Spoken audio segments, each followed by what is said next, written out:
Hi y'all, I wanted to get on here and show you, first of all, I have seen in several of my nail tech groups, people that have had trouble keeping their brushes, their acrylic brushes in good shape.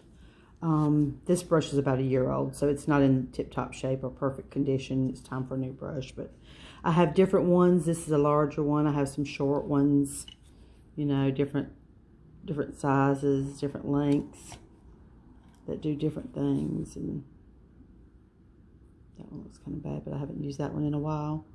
But no hard product in. Anyway, this is the brush I use every day, and I'm going to show you how it looks when you are using powder and liquid and what you need to do to your brush. I've seen a lot where the brush is frayed and dried and they've used remover to get it out or brush cleaner. I tried to do nothing to touch these bristles, and that's latex, so but my finger oils, I don't use it. I don't use any kind of dust or anything. Make sure there's no dust on anything. So this is a clean paper towel, and I'm going to dip this in the monomer, and I'm going to show you the difference of what's left. Like, I'm going to use just this plain tip here. This is a clear powder. It's not inside of the, and I'm just going to place it on the nail tip, and as I'm doing that, I brush. Now this is a technique that I use, and I brush, and so everybody does a different one. So do you see how many times I'm brushing this on here? I put it back in the monomer, do both sides, I brush it again, okay? So to make sure there's no powder in there. And if I'm not sure, I will do it again. Now, I have flattened this brush. This brush was originally kind of round all the way around like this, but I flattened it because I like a flatter brush for myself. Anyway, so I'm going to also show you, that was a clear acrylic.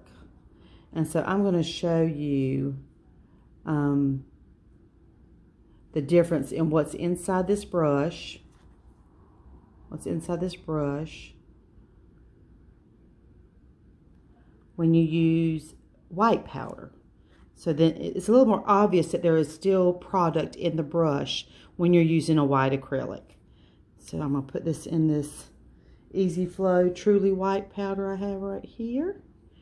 And I'm just doing that because that's not a very heavy dapping dish. I like a heavier dapping dish, but this is totally for demonstration.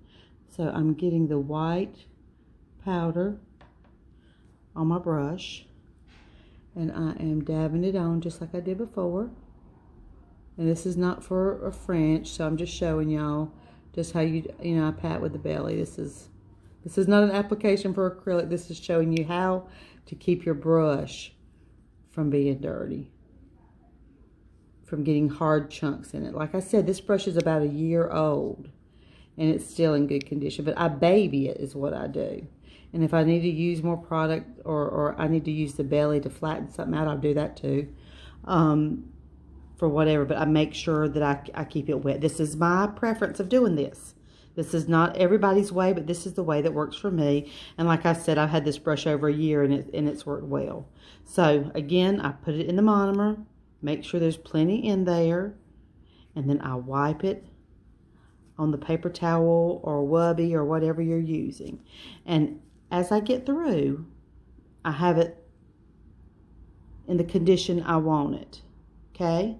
So when I get through, I don't touch this, I don't stroke it or pull it or do any of that kind of stuff. I baby it and do not go anywhere near those bristles. So you can see some monomer, some acrylic right there, but it's dried. But that's not in the brush anyway. So I want to wet it just a tad more. And some people stick it in the middle of their light. I stick mine inside of, I have a coffee mug that I use, and I stick it. I don't let anybody touch it, pick up the bristles, or anything else. I hope this isn't too rambling, y'all, but this isn't the camera I like to work with, but it was one I thought would do best for demonstrations. I hope this helps. Let me know what you think. When I worked for a brick and mortar school, my students would come with big chunks of acrylic and it could not be saved.